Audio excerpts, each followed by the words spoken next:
रात का तीसरा पहर था और गांव में हर तरफ गहरा सन्नाटा छाया हुआ था। सिर्फ दूर कहीं से गीदड़ की चीख सुनाई दे रही थी, जो रात की खामोशी को और भी डरावना बना रही थी। रेशमा अपनी चारपाई पर करवटें बदल रही थी। आंखों में नींद का नामो निशान तक ना था। दिल जोर जोर से धड़क रहा था, गोया अभी पसलियों का पिंजरा तोड़कर बाहर आ जाएगा। वो बीते हुए लम्हों को याद कर रही थी। वो जख्म जो सालों पहले उसके दिल में लगा था, आज भी ताज़ा था और उसे चैन नहीं लेने दे रहा था। उसकी कहानी सिर्फ उसकी नहीं थी, बल्कि उसकी माँ की, उसकी दादी की और न जाने कितनी नस्लों की कहानी थी जो इस गांव की मिट्टी में गंधी हुई थी। ये कहानी मोहब्बत, धोखे और इंतकाम की कहानी थी, जो आज भी गांव के बुजुर्गों की ज़बान पर थी। रेशमा को अपनी दादी की बात याद आई, जो हमेशा कहती थी कि गांव की पुरानी हवेली जो अब वीरान पड़ी थी, दरअसल एक मोहब्बत की दास्तान का निशान है, जिसे कभी फरामोश नहीं किया जा सकता। ये हवेली किसी जमाने में गांव की शान हुआ करती थी। उसके ऊंचे दरवाजे और कुशादा सहन इस बात की गवाही देते थे कि कभी यहाँ रौनक हुआ करती थी, खुशियों के गीत गाए जाते थे और जिंदगी अपनी पूरी आबोताब से जगमगाती थी। लेकिन अब वहाँ सिर्फ वीरानी और खामोशी थी, जो अपने अंदर कई राज दफन किए हुए थी। रेशमा ने कई बार हवेली के करीब से गुजरते हुए उसकी तरफ देखा था और हर बार उसे एक अजीब सी उदासी घेर लेती थी। वो हमेशा सोचती थी कि आखिर इस हवेली में ऐसा क्या हुआ था जिसने इसे मुकम्मल तौर पर बदल दिया। उसकी दादी ने बताया था कि बहुत साल पहले जब वो जवान थीं, इस हवेली में मलिक साहब रहते थे, जिनकी बेटी मेहरू अपनी खूबसूरती और नर्म मिजाजी के लिए मशहूर थी। मेहरू की आंखें जैसे झील में चमकते हुए तारे हों और उसकी मुस्कुराहट दिल मोह लेती थी। गांव के हर नौजवान की तमन्ना थी कि मेहरू उसकी दुल्हन बने, लेकिन मेहरू का दिल किसी और के लिए धड़कता था। वो इस गांव के एक गरीब लड़के कामरान से मोहब्बत करता था, जो मेहनत मजदूरी करके अपने घर का गुजर बसर करता था। कामरान की आंखों में एक जुनून था और उसके हाथों में मेहनत की ताकत थी। इन दोनों की मोहब्बत एक ऐसी चिंगारी थी जो जमाने की दीवारों को तोड़ने का हौसला रखती थी। मेहरू और कामरान की मोहब्बत उस वक्त परवान चढ़ी जब वो दोनों छोटे थे। वो छुप छुप कर मिलते थे गांव के कुएं के पास, जहां नीम के दरख्त की घनी छांव फैली रहती थी। उनकी मुलाकातें राज थीं जो उनके दिलों में बंद थीं। वो एक दूसरे से अपने ख्वाब बांटते, अपनी उम्मीदें सुनाते और एक ऐसे मुस्तकबिल का ख्वाब देखते जहां वो एक साथ रह सकें। लेकिन किस्मत को कुछ और ही मंजूर था। मुल्क साहब अपनी बेटी की शादी एक अमीर जमींदार के बेटे से करना चाहते थे, जो शहर से आया था और उसके पास बेपनाह दौलत थी। उसने मेहरू को देखा और पहली नज़र में ही उस पर फरेफ्ता हो गया। उसने मेहरू के वालिद को मुंह मांगी रकम की पेशकश की और मुल्क साहब, जो अपनी बेटी की मोहब्बत से बेखबर थे, फौरन राजी हो गए। जब मेहरू को इस शादी का इल्म हुआ तो उस पर बिजली गिर पड़ी। उसने अपने वालिद को समझाने की बहुत कोशिश की, उन्हें कामरान के बारे में बताया, अपनी मोहब्बत का इजहार किया, लेकिन मुल्क साहब ने उसकी एक न सुनी। उनके नज़दीक दौलत और रुतबा हर चीज़ से बढ़कर था। मेहरू ने रो रो कर अपना बुरा हाल कर लिया। वो रातों को नींद से महरूम हो गई। उसकी आंखों में आंसुओं का सैलाब उमड़ आया। कामरान भी इस खबर से दिल बर्दाश्ता हो गया। वो जानता था कि मुल्क साहब का मुकाबला करना उसके बस की बात नहीं थी, लेकिन वो मेहरू को किसी भी कीमत पर नहीं खोना चाहता था। उसने कई बार मेहरू से भाग जाने का कहा, लेकिन मेहरू ने इनकार कर दिया, क्योंकि वो अपने वालिद की इज्जत खराब नहीं करना चाहती थी। शादी का दिन करीब आ रहा था और मेहरू की हालत बिगड़ती जा रही थी। वो अपनी माँ से लिपट कर रोती थी, जो उसकी हालत देखकर खुद भी परेशान थीं। गांव में शादी की तैयारियां जोरों पर थीं। हवेली को सजा दिया गया था, रोशनियों से हर तरफ चमक रही थी, लेकिन मेहरू के दिल में तारीकी छाई हुई थी। कामरान उस दिन छुपकर हवेली के बाहर खड़ा था। उसकी आंखों में आंसू थे और दिल में बेबसी। उसने मेहरू को लाल जोड़े में देखा। वो किसी शहजादी से कम नहीं लग रही थी, लेकिन उसके चेहरे पर कोई खुशी नहीं थी। वो एक खाली नजरों से सामने देख रही थी, जैसे इसकी रूह उसके जिस्म से निकल चुकी हो। इसी दिन गांव में एक अजीब वाकया पेश आया। शादी की तकरीब में अचानक एक चीख सुनाई दी और रोशनी का एक झमाका हुआ, जिसके बाद हर तरफ खामोशी छा गई। किसी को कुछ समझ नहीं आया कि क्या हुआ। जब गांव वाले संभले तो देखा कि मेहरू वहां नहीं थी और उसकी जगह पर एक फूल पड़ा था जिस पर खून के धब्बे थे। हर कोई हैरान था, कोई नहीं जानता था कि मेहरू कहाँ गायब हो गई। पुलिस आई, तहकीकात हुई, लेकिन कोई सुराग नहीं मिला। कामरान पर शक किया गया, उसे गिरफ्तार भी किया गया, लेकिन उसके खिलाफ कोई सबूत नहीं मिला और उसे रिहा कर दिया गया। ये एक ऐसा राज बन गया जो गांव की तारीख का हिस्सा बन गया। मलिक साहब इस वाक़े के बाद टूट गए। उनकी आंखों की चमक जाती रही और वो ज्यादातर वक्त खामोश रहने लगे। हवेली वीरान हो गई, उसकी रौनकें मांद पड़ गईं।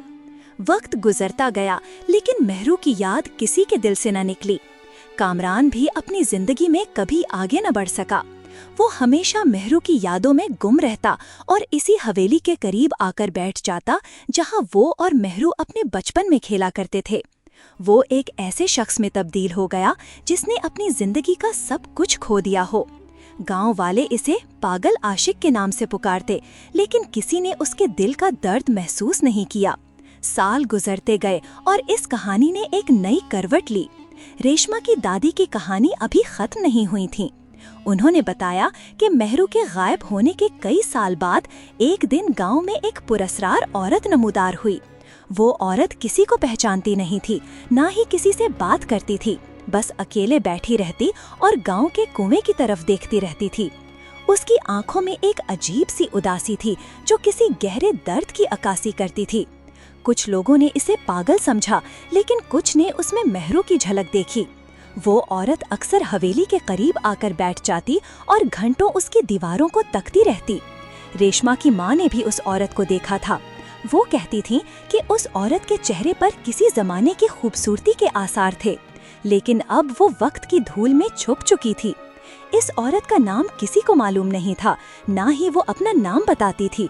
इसे गांव वाले तन्हा रूह के नाम से पुकारते थे। एक दिन कामरान, जो अब बूढ़ा हो चुका था, ने उस औरत को कुएं के पास बैठे देखा। उसकी नजरें उस औरत पर जम गईं और उसे लगा जैसे वो मेहरू को देख रहा हो। उसने हिम्मत की और उस औरत के करीब गया। उसने उससे कुछ पूछने की कोशिश की, लेकिन औरत ने कोई जवाब नहीं दिया। सिर्फ उसकी आंखों में एक आंसू था जो उसके रुखसार पर बह गया। कामरान इस औरत को रोजाना देखने लगा। वो उसे खाना देता, इससे बातें करने की कोशिश करता, लेकिन औरत खामोश रहती थी। एक दिन कामरान ने उस औरत के हाथ पर एक छोटा सा जख्म देखा जो उसे पहचान में आया। ये वही जख्म था जो मेहरू के हाथ पर बचपन में लगा था जब वो एक हादसे का शिकार हुई थी। कामरान का दिल जोर से धड़का। उसे यकीन हो गया कि ये कोई और नहीं बल्कि मेहरू ही है। उसने उस औरत का हाथ पकड़ा और उसे हवेली के करीब ले आया। उसने कहा, मेहरू, तुम वापस आ गई हो। औरत ने इसकी तरफ देखा और इसकी आंखों में एक लम्हे के लिए चमक आई, फिर वो चमक मांद पड़ गई। इसी दिन गांव में एक और पुरअसरार वाकया पेश आया। हवेली में अचानक एक तेज रोशनी नमूदार हुई और इसके बाद एक जोरदार आवाज आई, जैसे कोई शीशे की चीज टूट गई हो। गांव वाले हवेली की तरफ भागे तो उन्होंने देखा कि हवेली का सबसे बड़ा दरवाजा, जो सालों से बंद था, अब खुला हुआ था। अंदर से एक तेज हवा का झोंका आया और इसके साथ ही महक फैल गई जो किसी जमाने में हवेली में आया करती थी। लोगों ने देखा कि कामरान और वो औरत दोनों हवेली के सहन में बेहोश पड़े थे। इनके चेहरों पर एक अजीब सुकून था, जैसे उन्हें अपनी मंजिल मिल गई हो। डॉक्टर को बुलाया गया, लेकिन उन्होंने बताया कि कामरान और वो औरत दोनों ही जिंदगी की बाजी हार चुके थे। इनकी मौत एक पुरअसरार पहेली बन गई, जिसका जवाब किसी के पास नहीं था। गाँव वाले परेशान थे। कुछ का कहना था कि ये एक बदला था जो किस्मत ने लिया था, और कुछ का कहना था कि ये मोहब्बत का अंजाम था। रेशमा की दादी ने बताया कि इन दोनों को एक ही कब्र में दफन किया गया और इसके बाद से हवेली की वीरानी और भी बढ़ गई। वो एक ऐसी यादगार बन गई जो मोहब्बत और जुदाई की दास्तान सुनाती थी। रेशमा ने ये कहानी सुनी तो इसकी आंखों में आंसू आ गए। इसे लगा जैसे इस कहानी का हिस्सा वो खुद है। रेशमा की दादी ने अपनी बात मुकम्मल करते हुए कहा कि इस कहानी में एक और राज भी है जो किसी को मालूम नहीं। वो राज ये है कि मेहरू दरअसल कभी गायब नहीं हुई थी। इसे इसकी अपनी खाला ने छुपाया था, जो इसकी मोहब्बत से वाकिफ थीं और नहीं चाहती थीं कि मेहरू की जिंदगी खराब हो। उन्होंने मेहरू को एक दूर के गांव में भेज दिया था, जहां वो एक सादा सी जिंदगी गुजारने लगी थी। लेकिन वो अपनी याददाश्त खो चुकी थी, जिसकी वजह से वो किसी को पहचान नहीं पाती थी। इसकी खाला ने कभी ये राज जाहिर नहीं किया, क्योंकि वो जानती थी कि मलिक साहब मेहरू की मोहब्बत को कभी कबूल नहीं करेंगे। लेकिन मेहरू की किस्मत उसे दोबारा उसी गांव में ले आई जहां इसका बचपन गुजरा था। वो हवेली के करीब इस वजह से बैठती थी क्योंकि इसके लाशऊर में कुछ यादें ताज़ा हो रही थीं। कामरान ने उसे पहचान लिया क्योंकि मोहब्बत की कोई सरहद नहीं होती। इनकी मौत एक ऐसा इख्तिकाम थी जो इनकी रूहों को मिला दिया। रेशमा की दादी ने कहा कि इस कहानी का सबक ये है कि सच्ची मोहब्बत कभी नहीं मरती, वो अपनी मंजिल जरूर पाती है, चाहे कितनी ही मुश्किलें आएं। रेशमा ने गहरी सांस ली और इस कहानी के बारे में सोचती रही। उसे लगा कि इस कहानी ने उसे जिंदगी के कुछ गहरे सबक सिखा दिए हैं। इस कहानी के बाद रेशमा के दिल में एक अजीब सी तब्दीली आई। वो अब गांव की पुरानी हवेली को सिर्फ एक वीरान इमारत नहीं समझती थी, बल्कि इसे एक ऐसी यादगार समझती थी जो मोहब्बत, सब्र और इंतजार की दास्तां सुनाती थी। वो अक्सर हवेली के करीब जाकर बैठती और अपने दिल में एक अजीब सी राहत महसूस करती। उसे लगता था जैसे हवेली की दीवारों में आज भी मेहरू और कामरान की रूहें मौजूद हैं, जो अपनी मोहब्बत की गवाही दे रही हैं। वो ये भी सोचती थी कि अगर मेहरू और कामरान को अपने वक्त में मौका मिलता तो उनकी कहानी कितनी मुख्तलिफ होती। शायद वो एक साथ हंसते, खेलते और एक खुशगवार जिंदगी गुजारते। रेशमा ने ये कहानी अपनी छोटी बहन को भी सुनाई और उसने भी उसे इतनी ही दिलचस्पी से सुना।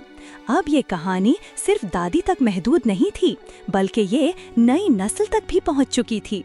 गांव में अब भी मेहरू और कामरान की कहानी सुनाई जाती है और हर कोई उसे अपने तरीके से बयान करता है।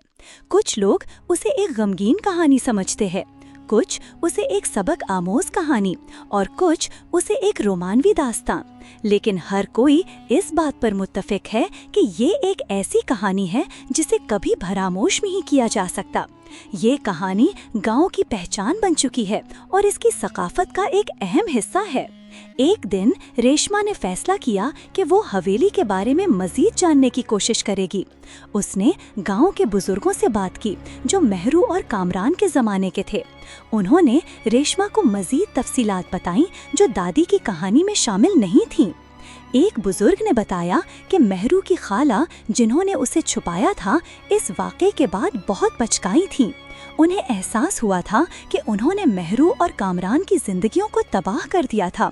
उन्होंने अपनी बाकी जिंदगी पछतावे में गुजारी और कभी किसी से बात नहीं की। उनकी मौत भी इसी तन्हाई में हुई। रेशमा को ये सुनकर मजीद दुख हुआ। दूसरे बुजुर्ग ने बताया कि जिस दिन मेहरू गायब हुई थी, दरअसल उसके वालिद ने उसे जबरदस्ती शादी के लिए तैयार किया था। मेहरू ने मज़ाहमत की थी और इसी दौरान एक हंगामा हुआ जिसमें वो भाग निकली। उसकी खाला ने उसे पकड़ा और उसे छुपा दिया।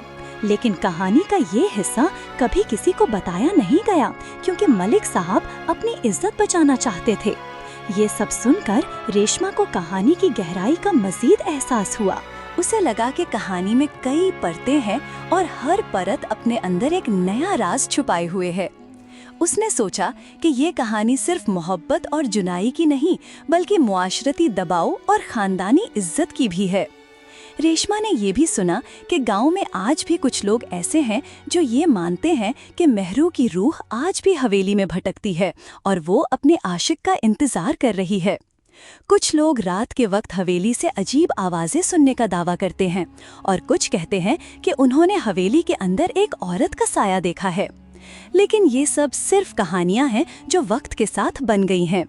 रेशमा इन बातों पर यकीन नहीं करती थी, लेकिन उसे ये सब सुनकर एक अजीब सा एहसास होता था, जैसे वो इस कहानी का हिस्सा बन गई हो। वो अक्सर रातों को जागकर इस कहानी के बारे में सोचती और उसे लगता था कि वो इसके किरदारों के दर्द को महसूस कर सकती थी। अब रेशमा की उम्र भी बढ़ चुकी थी और वो खुद एक दादी बन चुकी थी।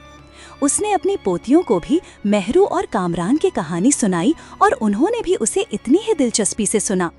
रेशमा ने अपनी पोतियों को बताया कि ये कहानी सिर्फ एक रोमानवी दास्तान नहीं, बल्कि एक ऐसी कहानी है जो हमें जिंदगी के उतार चढ़ाव के बारे में सिखाती है। ये कहानी हमें बताती है कि कैसे मोहब्बत हर मुश्किल को उबूर कर सकती है और कैसे सब्र का फल मीठा होता है। ये कहानी हमें ये भी बताती है कि कैसे मुआशरती दबाव और ख़ानदानी इज्जत इंसानों की जिंदगियों को तबाह कर सकती है। रेशमा ने अपनी पोतियों को कहा कि हमेशा अपने दिल की सुनो और कभी भी अपने ख्वाबों को तर्क ना करो। रेशमा ने अपनी पूरी जिंदगी इस कहानी को सुनाते गुजारी। उसने इसे हर किसी को बताया, हर नए आने वाले को और हर उस शख्स को जो उसके गांव के बारे में जानना चाहता था। इस कहानी ने उसे एक पहचान दी और वो कहानी सुनाने वाली दादी के नाम से मशहूर हो गई। वो जानती थी कि ये कहानी इस गांव की तारीख का एक अहम हिस्सा है और इसे जिंदा रखना जरूरी है। उसने अपने आखिरी दिनों में भी इस कहानी को दोहराया और उसकी आंखों में एक अजीब सी चमक थी। उसे लगता था कि उसने अपनी जिंदगी का मकसद पूरा कर लिया है। उसकी रूह को सुकून मिल गया था क्योंकि उसने इस कहानी को जिंदा रखा था। गांव में आज भी पुरानी हवेली मौजूद है और उसके ऊंचे दरवाजे आज भी इस दास्तान की गवाही देते हैं। ये हवेली अब एक निशानी बन चुकी है, मोहब्बत, जुदाई और इंतजार की। लोग आज भी इसे देखने आते हैं और हर कोई अपने अंदर एक नया एहसास लेकर जाता है। गांव के बच्चे आज भी इस हवेली के करीब खेलते हैं और उन्हें ये कहानी अपने बड़ों से सुनने को मिलती है। ये कहानी एक नस्ल से दूसरी नस्ल में मुंतकिल होती जा रही है और इसकी अहमियत में कभी कमी नहीं आई। ये एक ऐसी कहानी है जो हमेशा जिंदा रहेगी क्योंकि ये इंसानी जज्बात की अक्कासी करती है और यही इसकी खूबसूरती है। रेशमा के बाद भी गांव में कहानियां सुनाई जाती रहीं, लेकिन मेहरू और कामरान की कहानी की कोई मिसाल नहीं थी। ये एक ऐसी कहानी थी जिसने गांव के दिल में अपनी जगह बना ली थी।